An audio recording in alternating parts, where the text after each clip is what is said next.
Crônicas do Amanhecer. Por Feijão, Centro Espírita Allan Kardec de Balneário Gaivota. Balneário Gaivota, 27 de dezembro de 2024. Precisamos destacar Cristo como homem africanizado, diz autor de Teologia Negra, parte 2. Qualquer historiador sério reconhece que Jesus Cristo jamais seria este homem branco de olhos claros que vingou no imaginário popular.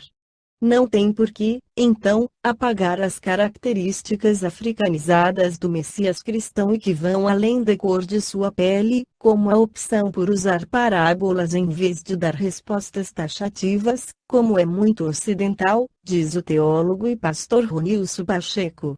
Mas é o que fazem grupos fundamentalistas ao vender a ideia de uma teologia incolor, como se fosse possível expurgar a questão racial desse debate.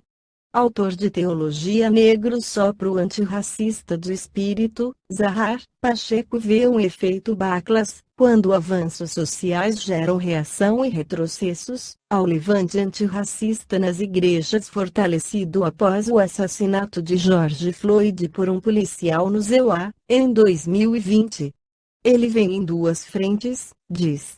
Uma é hostilizando o movimento negro, colocando-o como revanchista, sem compromisso com Deus. A outra é colocar o debate racial dentro de uma ideia de pecado, e não de algo estrutural. Em entrevista à Folha, o pastor da comunidade batista em São Gonçalo, Baixada Fluminense, fala também sobre uma esquerda ainda em falta com evangélicos em como a Pablo Marçal, PRTB, na eleição paulistana deste ano, supriu um gap entre juventude e cúpula de pastores que se vende como guardiã da moral evangélica. O que é a teologia negra? Ela é desenvolvida no contexto do legado escravocrata e confronta a ideia de uma teologia completamente abstrata e universal, sem considerar história, cultura. Por muito tempo, o povo negro foi alijado da possibilidade de fazer uma leitura da Bíblia a partir da sua história. A teologia negra recupera o protagonismo desse povo para a história do cristianismo. Não é trivial destacar a existência de personagens bíblicos como pessoas negras de território africano. O efeito Backlash atingiu esse campo religioso. Ele nunca desapareceu. Desde a argumentação mais simplista, como a negação dizer que teologia não tem cor, ou a acusação de que estão tentando dividir a igreja, um lugar onde o racismo não existiria. Como resposta ao levante antirracista, vemos um Backlash muito mais sutil e danoso, a entrada de grupos ultraconservadores e fundamentalistas tentando se apropriar do debate racial, com duas frentes. Uma é hostilizando o movimento negro, colocando-o como revanchista, sem compromisso com Deus. A outra é colocar o debate racial dentro de uma ideia de pecado, e não de algo estrutural. O racismo seria uma escolha individual. Se as pessoas se convertem, deixam de ser racistas. Crescemos com a imagem de um Deus branco barbudo, de Jesus com olhos claros. Ela é resiliente nas igrejas brasileiras, que têm maioria negra, grande parte da violência contra religiões de matriz africana, seja incendiando terreiros, seja na visão demonizadora, que não ataca fisicamente mas é hostil, tem como background uma teologia eurocentrada, que consolidou a ideia do continente africano como lugar de espiritualidade demonizada, primitiva. Tudo muito embasado a partir dessa teologia que é chamada de incolor, mas que tem no seu imaginário a ideia de alguém que é branco. Por isso a teologia negra fala muito sobre o corpo. O corpo não é uma abstração. Não por acaso você não vê qualquer descrição da imagem de Deus como mulher, negro, indígena. Este documento foi encontrado no arquivo do Duque de Cesadini, em Roma. Essa carta, onde se faz o retrato físico e moral de Jesus, foi mandada de Jerusalém ao imperador Tibério César, em Roma, ao tempo de Jesus. Sabendo que desejas conhecer quanto vou narrar, existindo nos nossos tempos um homem, o qual vive atualmente de grandes virtudes, chamado Jesus, que pelo povo é inculcado profeta da verdade, e os seus discípulos dizem que é filho de Deus, Criador do céu e da terra e de todas as coisas que nela se acham e que nela tenham estado. Em verdade, ó César, cada dia se ouvem coisas maravilhosas desse Jesus. Ressuscita os mortos, cura os enfermos, em uma só palavra, é um homem de justa estatura e é muito belo no aspecto, e há tanta majestade no rosto, que aqueles que o veem são forçados a amá-lo ou temê-lo.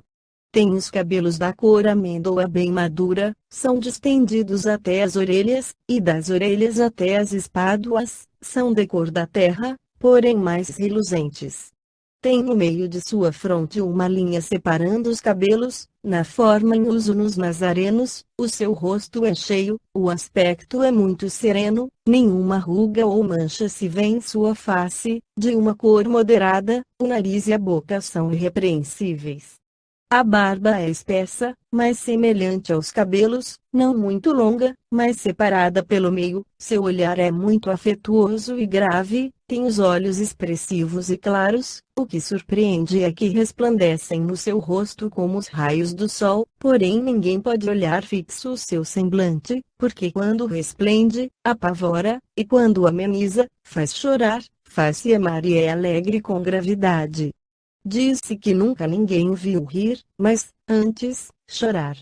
Tem os braços e as mãos muito belos, na palestra, contenta muito, mas o faz raramente, quando dele se aproxima, verifica-se que é muito modesto na presença e na pessoa. É o mais belo homem que se possa imaginar, muito semelhante à sua mãe, a qual é de uma rara beleza, não se tendo, jamais, visto por estas partes uma mulher tão bela. Porém, se a majestade tua, ó César, deseja vê-lo, como no aviso passado escreveste, dá-me ordens, que não faltarei de mandá-lo mais depressa possível. De letras, faz-se admirar de toda a cidade de Jerusalém, ele sabe todas as ciências e nunca estudou nada. Ele caminha descalço e sem coisa alguma na cabeça. Muitos se riem, vendo-o assim, porém em sua presença, falando com ele, tremem e admiram. Dizem que um tal homem nunca fora ouvido por estas partes. Em verdade, segundo me dizem os hebreus, não se ouviram, jamais, tais conselhos, de grande doutrina, como ensina este Jesus. Muitos judeus o têm como divino e muitos me querelam, afirmando que é contra a lei de tua majestade. Eu sou grandemente molestado por estes malignos hebreus. Disse que este Jesus nunca fez mal a quem quer que seja, mas, ao contrário, aqueles o conhecem e com ele têm praticado, afirmam ter dele recebido grandes benefícios e saúde, porém a tua obediência estou prontíssimo, aquilo que tua majestade ordenar será cumprido. Vale, da majestade tua, fidelíssimo e obrigadíssimo Públio Lentulus, presidente da Judéia Lindisione Sétima, Luna Secunda. Esta foi a crônica do amanhecer de 27 de dezembro de 2024. Por Alfredo Feijão Lopes.